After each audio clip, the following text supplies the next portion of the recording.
She has this long hair. Yes. She has light skin. I would say something like you. No, she's an outcast. No.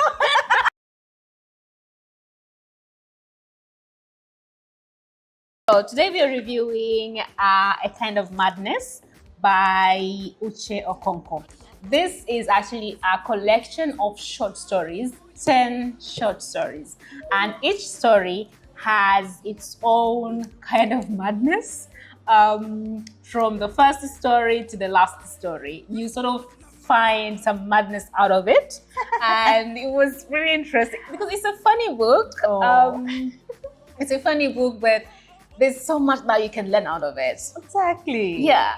How did you feel about the book? So when I started in the first story, the first story was of Udoka. Yes. Something like that.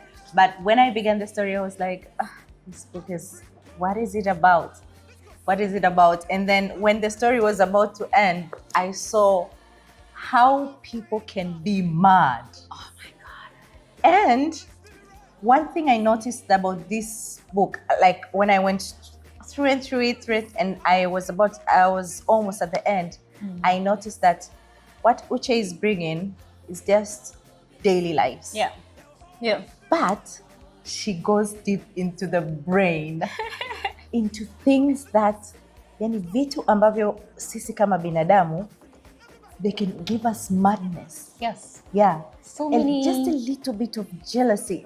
Is it jealousy or anger kidogo? Yani ukiwa umekasirika na mtu kidogo, how much you can go mad. The things that you can do to them. Yes, and it is absolute madness. Absolutely. Madness. So much madness. Oh God. One of the stories that for me pissed me off, like it really pissed me off. Oh my God. Oh my God. Long hair. Oh. This new girl, maskini anaitwa Jennifer, she moves to a new school. When she gets there, she has this long hair. Yes. She has light skin. I would say something like you. No, she's an outcast. No. She's some sort of an outcast. Was she an outcast? No, she wasn't though. She wasn't. She just had soft, She was just long light skin. hair. She was light skin and she had soft long hair. Exactly. Okay. So she had long hair. And then there's another girl who, she got so pissed about why do you have long hair and why everybody likes you, why everybody wants to talk to you. Just her walk was pissing her off. Yes, yani, she was so pissed.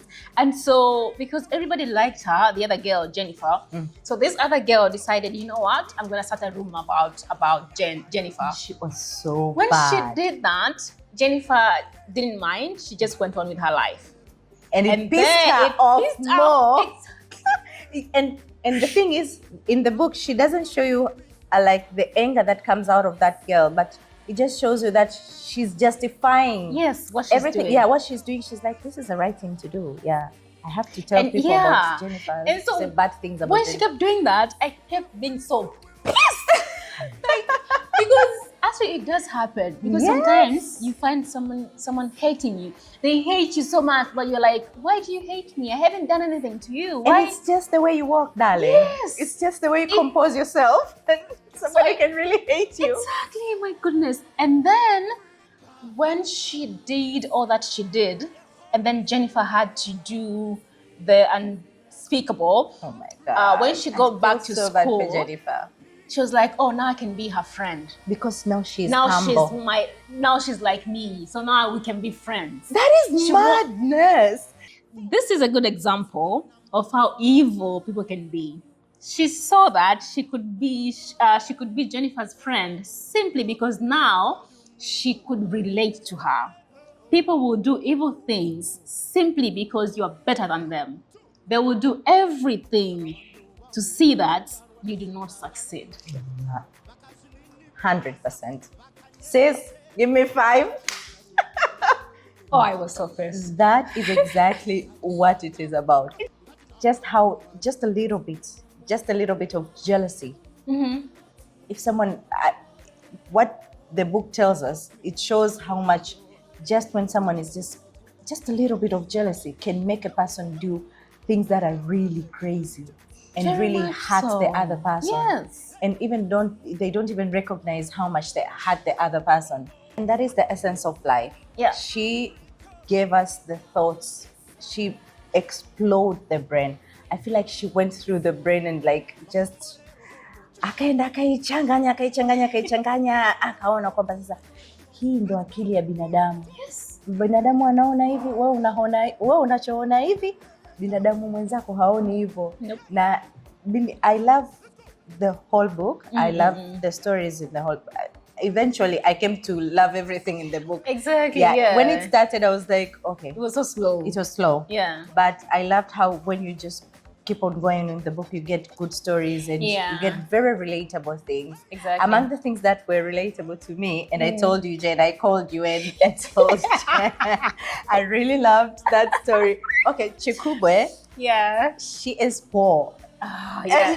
And Very sometimes poverty like reduces your dignity. It it just does. reduces your ability to think that you can. Exactly. Sometimes it does that, and it just reduces you. Yeah. And there's some things that were in the book, like the latrine, the laundry water, and I laughed my heart out. I was like, I called my sister and I was like, do you remember mama alikuwa na maji tulikuwa tunatumia maji ya kufulia kuflush choo. I laughed my heart out. I was like, isn't this the life? This is exactly, she went through the lives of normal Nigerians, but these stories are actually not even Nigerians, they are Tanzanians. No. African stories. I feel like African stories are so similar. They are very similar. Yeah. Another thing that the author really touched so well for me was mental health. Yeah. She went about it so carefully, but also she was so gentle about it. True. And I loved one story in particular, the girl who lied. This girl moves to a new school, and when she was just getting there, she was fighting her mom, like wako chini wanakutana. And then we come to find out kwamba she actually wanted to just get attention from her mom. She's coming from a well-off family, but she doesn't have love. She doesn't feel seen. She doesn't feel like she's wanted or she's needed, you know? So she moves to a new school, a boarding school. And then when she's there, you see how she seeks attention from other students. She'll tell lies. She'll tell these stories that you're like, did they really happen? And then she meets this other person who, she's coming from a very normal family. But she's loved so well. She knows that she's wanted, she's needed at home, she's loved.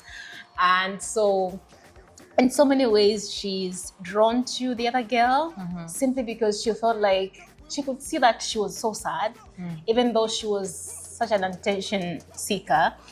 But she'd sit down and think, I think she's so sad. Yeah. Maybe I can help her. And she also had some sort of a savior mindset. Yes. Yeah. Maybe I can save her. Maybe I can, I can do that. But I think sometimes we don't really understand when people behave the way they do. Sometimes just it's a cry for help. So sometimes I feel like we need to pay attention to the people around us. You come to see this other friend. She's in dilemma. Do I lie about what happened? Because she threw herself in a well. Yeah. And so the friend is like, do I tell the truth? Do I lie about it? And then at the very end, this friend she's wondering 14 years later. Is it 14 years later or 10 years later? Like 10 years later. Yeah. So she's wondering if I did tell the truth, if I didn't tell the truth, would she be okay? I don't know where she is at the moment, but I feel like I helped her. So sometimes I feel like we are put at a place where you don't know if you should lie or you should tell the truth to support someone, even though you might lose them. But sometimes I feel like you just have to do something that hata kama kinakuuma, but you're helping the other person. Yeah. I also love how she explained the story of Adana. Yes. At the end. Yes. It was a sad story. To me, it was really sad, really sad. But you see, sometimes a parent can have mental problem, a proper mental problem. And how does a child navigate to help her parent? Sometimes a young child becomes the mother Yes. or the father. Yes. And we see I love how she wrote this and she related it to religion, which Oh my God. most of us in Africa relate everything with religion. And how she showed us that sometimes you go to the pastor, you go to the to a witch, To the mountains. to the mountains, you go to the prophetess, and the prophetess is only looking for money there. Exactly. And every time they tell you, you are the problem, you have a problem, and all the money that you have, you find yourself giving the money to them. I felt sad for the little girl, Adana. She was just 10, She was 11, 10. 10. She was 10. And she couldn't find a way out. So this book comes as a wake-up call to parents and children, but the stories are mostly about family. Like watoto katika familia, everything. Yeah. Mimi nimependa sana alivyokuwa anaongelea, I love it as well. yani stories zake nyingi ni za familia, watoto, yani familia nimependa sana. Na jinsi ambavyo anaelezea mambo ambayo yanatokea kwenye familia. Kama parents wakisoma kitabu kama hichi, unaona kwamba unapata a relatable thing, na unasema okay, this is how I can help that lady. Yes. Or this is okay, kumbe hii hapa ni this is just madness. Yani kusema kila siku your child has demons, it is madness. It is madness. It is, yeah.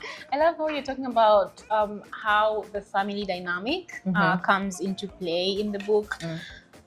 You see Adana at the last story. She doesn't know what kind of mother is gonna wake up that morning.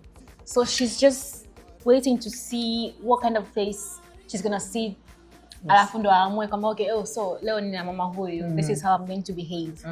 And then one time they're going to school, the mom just had a breakdown in the middle of the road.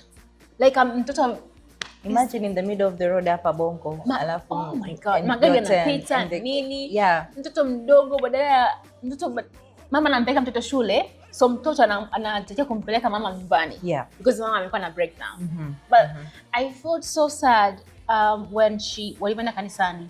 And then she was like, kamwangalia mama yake, akasema, I know for a fact kwamba whatever you feel like you're going to get behind that door, you're not going to get it. Whatever you're searching for, you're not going to get it. You're not going to get it from me. You're not going to get it from a pastor. You're not going to get it anywhere. You have to get it from within yourself. So akasema kwamba whichever ADB sijui mganga kienyeji, pastor sijui nani, I know my mom will be there. My mom will be there searching for that thing that I cannot give her. Yes. Lakini the mom haelewi kama tatizo ni yeye. So I feel like I really understand what you're saying kwamba parents actually have to read this book. Parents have to read this book. They have to read it. Have you seen? Can we explore on how just the Adana story? How even her grandfather failed her. Yeah. He had money. He did actually. He had the ability to take her and take care of her because she was just a young girl, but he was just a coward. And that is how sometimes you expect someone to stand up for you, you trust them, you want them to help you, and they do not show up. They do not show up for you.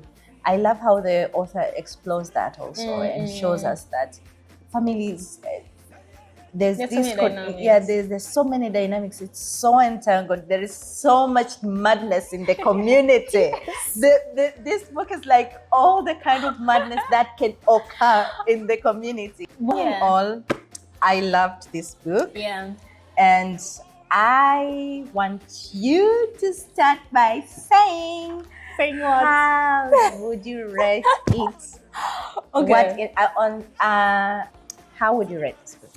Okay, kwanza, I love the cover. Oh, it's beautiful. Oh, it's so pretty. Like the hibiscus here, the hair. Oh, I just love it. Like, just the cover itself, I mean, that's fine. cover is fine. 5 out of 5. Yes.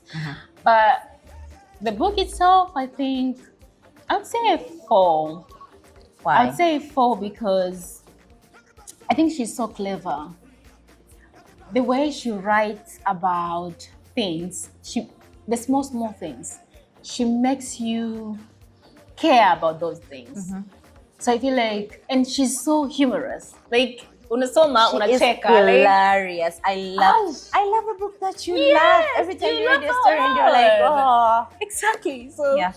I think it's a 4. Yani, I love how she writes, yeah. And she's so easy. Yani, she writes so simply, but very technical as well. And just beautiful. It's a beautiful book. Yeah. How would you rate it? I would also give it like a 4 to 4.5. Okay. Because I love the simplicity of the book. It was so easy. It's such an easy read for me. Yeah. And I love stories that when you read, you feel a sense of nostalgia. Yeah. And it made me remember my home very much. Yeah. Like I told you the story about the laundry water. I have like 3 or 4 stories here that when I was reading them, I was like, oh, this is typical of home life. Yeah. This is typical of how our life is, like the day-to-day of our lives. Like the pastor thing. I was like, that is how the pastors in Africa end up being. Their wives work hard for their mission, and sometimes their mission is very muffled.